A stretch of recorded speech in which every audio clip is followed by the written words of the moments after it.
Dear Cheri, will using cannabis topicals make me feel high? Will they make me fail a drug test?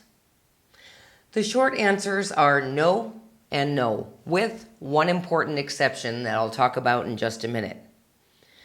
Topical cannabis can provide relief for pain relief, inflammation relief, relief from skin disorders. It really is a great medicine to use, but it doesn't cross the blood barrier, so it's not going to make you feel high. Think about it this way. If you put some vodka on your skin, you're not going to feel drunk from it. Same difference with cannabis.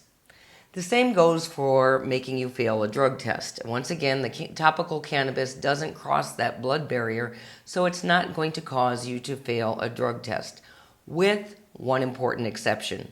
That is a transdermal patch. Now, these are special topicals that are formulated to time release the medicine, and they do cross the blood barrier, much like a nicotine patch does when you're trying to quit smoking. So that is the one exception. Be cautious if using transdermal patches, because they could technically make you feel high and make you fail a drug test.